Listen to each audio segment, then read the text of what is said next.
નમસ્કાર ખેડૂત મિત્રો, તારવાડ સહાયની સરકારે જાહેરાત કરી હતી. હવે તેનો ઠરાવ આવી ગયો છે. તો ચાલો જાણી લઈએ ઠરાવની અંદર શું માહિતી છે. આપ નવા હો તો ચેનલને સબસ્ક્રાઈબ, લાઇક અને શેર કરજો. તારીખ 5 જૂન 2026નો આ ઠરાવ છે. તેની અંદર જોઈ લઈએ શું ફેરફારો છે. તેની અંદર પ્રથમ ફેરફારની અંદર જોઈએ તો આ યોજના હેઠળ ખેડૂતોએ જૂથમાં તેમની જમીનનું ક્લસ્ટર બનાવી અરજી કરવાની રહેશે. ઓછામાં ઓછા 1 હેક્ટરનો વિસ્તાર જરૂરી છે.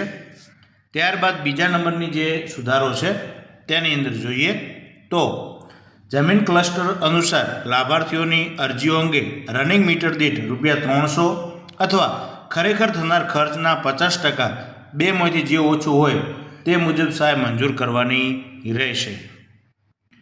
ત્યારબાદ સુધારો છે કે જેની અંદર જોઈએ તો તાર ફેન્સિંગ બનાવવા માટે રાજ્યના તમામ ખાતેદાર ખેડૂત જૂથને રનિંગ મીટર દીઠ ₹300 અથવા તો ખરેખર થનાર ખર્ચના 50% બેમાંથી જે ઓછું હોય તે સહાય મંજૂર કરવાની રહેશે. ગ્રામ સેવક, વિસ્તરણ અધિકારીશ્રી, જિલ્લા વિસ્તરણ તંત્ર મારફત અંતિમ સ્થળ ચકાસણી કરેલ GPS ટેગિંગ સહિતનો રિપોર્ટ મુજબ સહાયની ચૂકવણી જિલ્લા ખેતીવાડી અધિકારીશ્રીએ કરવાની રહેશે. ખેતરમાં અગાઉ જો આંશિક વાડ હોય તો યોજનાઓનો મૂળભૂત હેતુ જળવાઈ રહે તે રીતે માત્ર નવી બનાવેલ વાડના રનિંગ મીટર મુજબ તેમજ ક્લસ્ટરથી વચ્ચેથી રોડ, રસ્તો કે કેનાલ પસાર થતા હોય તો ક્લસ્ટરની પરિમિતિના રનિંગ મીટર મુજબ સહાય મળવાપાત્ર રહેશે.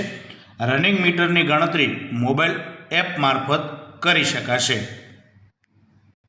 ત્યારબાદ છે કે તેની અંદર જોઈએ તો નાણાકીય વર્ષ પૂર્ણ ન થતી હોય તેવા કિસ્સામાં ત્યાર પછીના બીજા વર્ષમાં યોજના હેઠળ મંજૂર થયેલ જોગવાઈની મર્યાદા આ પ્રકારના બાકી રહેતા સહાયના કેસમાં ખર્ચ કરી શકાશે.